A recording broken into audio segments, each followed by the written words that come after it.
pessoa, vejo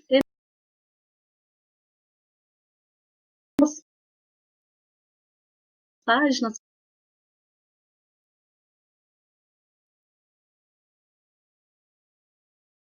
202 e 200.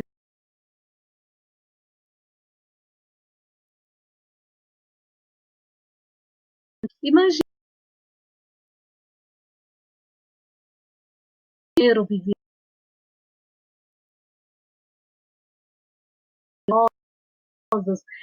você precisa descrevê-la para despertar nele o interesse em comprar. Faça isso completando a história em quadrinhos a seguir. Olá, amigo. Soube que você está vendendo sua mansão. Ela é grande? Tem quantos cômodos? O que você vai falar para conseguir vender sua mansão? Ela é muito grande, tem vários cômodos e é muito confortável. Pode acrescentar também que ela tem um jardim lindo, um jardim imenso, que ela é muito luxuosa, que os cômodos são bem grandes. Número 2. Leia o texto seguinte, escrito no século II depois de Cristo, período em que os romanos dominavam um vasto território. Para isso, era necessária a participação de muitos soldados. Por que muitos soldados? Como que os romanos dominavam vastos territórios? As pessoas simplesmente davam o território para os romanos? Não. Era através de guerra, de conquista.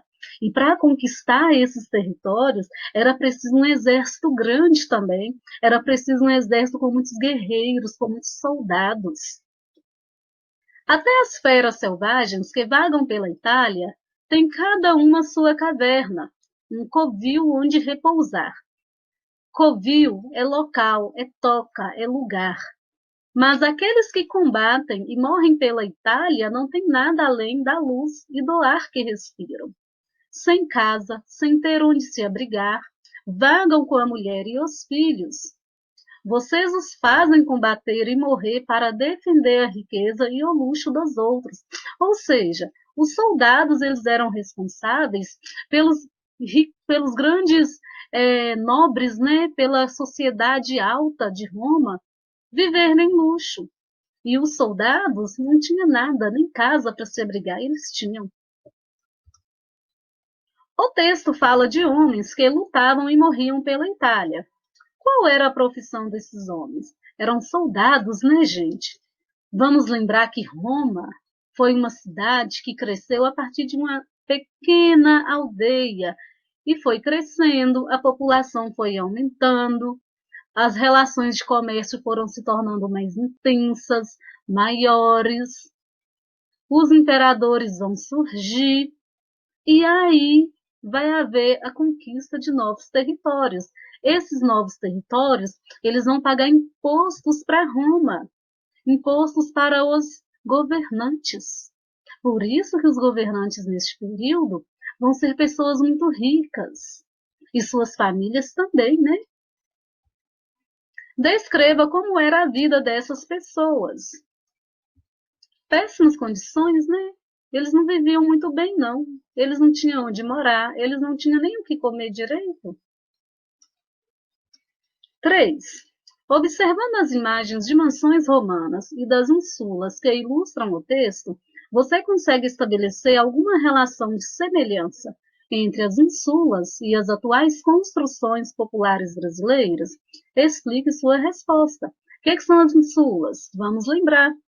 Eram construções, né, gente, que a população mais carente, a população pobre, morava no antigo Império Romano.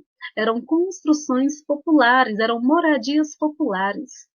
Eram moradias mais frágeis, com material mais frágil, né? Tem como comparar com construções populares brasileiras? Explique sua resposta. Eu acho que tem. Tem como comparar, sim. As insulas podem ser comparadas às favelas ou moradias populares de pessoas de baixa renda. Arquitetonicamente, assemelham-se a conjuntos de apartamentos populares. Página 205. Releia o texto e observe as 3 plantas abaixo. Pinte com lápis de cor a que melhor representa a casa de um artesão egípcio. O texto está falando sobre a importância do artesão na sociedade egípcia, né? Que o artesão, ele vivia ali com o pessoal da alta sociedade. Ele vivia ali com sacerdotes, próximo ao faraó. Ele vivia ali com os burocratas, né? Com aquele povo ali que era mais rico, que tinha mais dinheiro. E o artesão também, ele construía sua própria casa. Como que era a casa do artesão? Era uma casa grande, com quartos, com sala de estar, com sala de visitas. Tinha até jardim na casa do artesão. Então a casa do artesão era uma casa grande também, era uma casa luxuosa. Qual dessas imagens se parece mais com a casa do artesão de antigamente da sociedade egípcia? Lembra, era uma casa grande, uma casa espaçosa, era uma casa que tinha divisão em vários cômodos. Então só pode ser a letra A. 2. Em que tipos de obras os artesãos trabalhavam? Na construção de templos, palácios e obras públicas. Que atividades esses artesãos exerciam? Eles eram ourives. Ourives é que trabalha com ouro, com pedras preciosas, que confeccionam joias, que fabricam joias. Eles eram pedreiros e eles eram marceneiros. Por que os egípcios tinham tanto cuidado com as tumbas? Os egípcios, essa sociedade egípcia, né, o Egito antigo, eles acreditavam em vários deuses, eles eram politeístas, poli de muitos, e eles também acreditavam na vida após a morte. Então, as tumbas tinham que ser um local para preservar o corpo após a morte. Tinha que ser um local que pudesse preservar este corpo, guardá-lo e mantê-lo bem conservado, porque eles acreditavam que após a morte, a alma ela retornaria para o corpo.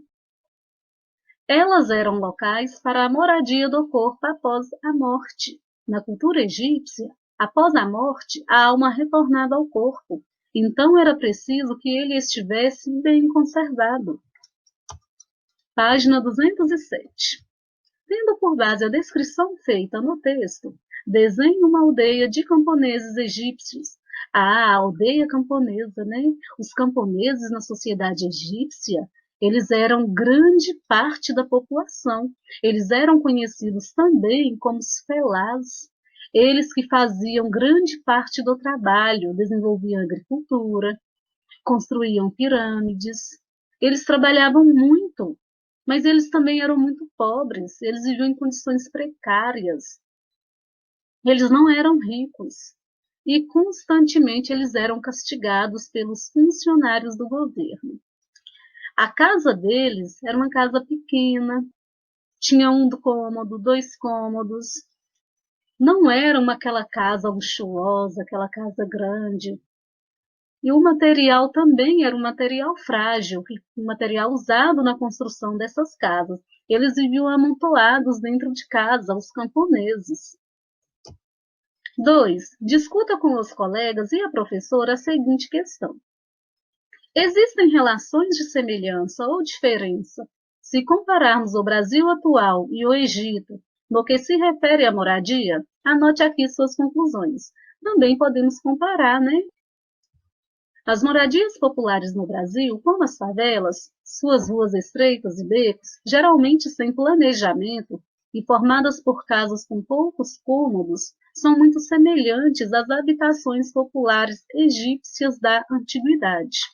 Ao mesmo tempo, o Brasil tem habitações bastante luxuosas, imensas e confortáveis para uma parcela menor da população que tem alto poder aquisitivo. Ou seja, a sociedade egípcia, uma parcela pequena também vivia em casas luxuosas, em mansões, em casas grandes. E uma grande parcela vivia em pequenos cômodos, em casas pequenas, que eram os camponeses. No Brasil, isso também acontece.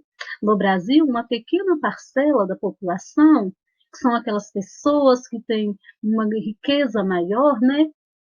Um poder aquisitivo maior, elas moram em grandes casas, em grandes mansões, em condomínios fechados, enquanto grande parte da população moram em casas menores, em casas pequenas, né? Finalizamos a nossa correção, vamos dar continuidade. Nós falamos sobre as habitações, sobre as moradias, o direito de moradia. Quem mora, mora em algum lugar. Quem mora, mora em um país, mora em um estado, mora em um município, mora em um bairro, quem mora em uma rua. Esse é o endereço, uma rua, um bairro, uma cidade, um município, né? Um estado e o país. Eu trouxe aqui representando o território brasileiro. Observem que o território brasileiro, neste mapa, ele está dividido. O território brasileiro ele é muito extenso, ele é muito grande. Então, ele se dividiu, ele foi organizado, né? Se dividiu, não, ele foi organizado em estados e um distrito, ou seja, 27 unidades da federação. Qual federação? Do Brasil. 27 unidades, que são 26 estados e um distrito federal. Um distrito federal onde está a capital do Brasil, Brasília. A capital do Brasil é onde está localizado o governo federal, é o governo de todo o país, é o governo que se preocupa com a educação, com a saúde, com a economia, com o emprego, com a geração de renda de todo o país. O Brasil ele é uma república federativa do Brasil. A capital é Brasília, o gentílico é brasileiro. O gentílico é como você é chamado, você é brasileiro. A língua oficial é o português. O Brasil ele está localizado na América do Sul, no continente americano, na América do Sul. O Brasil ele é dividido em estados, em unidades federativas. Esses estados, por sua vez, eles são divididos em municípios, eles são organizados em municípios. Esses municípios são agrupados em sub-regiões. Para que isso? Para que toda essa divisão? Para uma organização melhor, para uma administração melhor, para um levantamento de informações melhor, para conhecer melhor a região, para conhecer melhor a área, para administrar melhor a região. O município de Minas Gerais, ele está dividido em 853 municípios. Em todo o Brasil existem existem 5.570 municípios. Então, são muitos municípios no território brasileiro. O país, o Brasil, ele vai ter um governo que chama-se governo federal. O governo federal ele é composto pelo poder executivo, que é o presidente, pelo poder legislativo, que é o Congresso Nacional, os deputados e senadores, e pelo poder judiciário. A capital do país está localizada em Brasília, a capital do país é Brasília, que está no Distrito Federal, que está localizada na região centro-oeste. Vocês sabiam que nem sempre a capital do país foi Brasília? Que o país já teve duas capitais antes de Brasília? Pois é, primeira capital do Brasil foi Salvador. Ela foi instalada em 1549 e foi até 1763.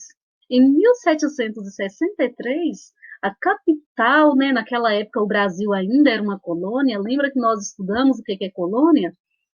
Naquela época, a capital de Salvador foi transferida para o Rio de Janeiro, e a capital do país ficou no Rio de Janeiro até 1960, que é quando houve a construção de Brasília e houve a transferência da capital para Brasília.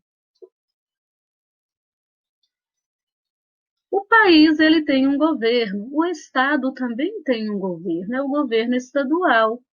O governo estadual ele é composto pelo governador e pelos deputados.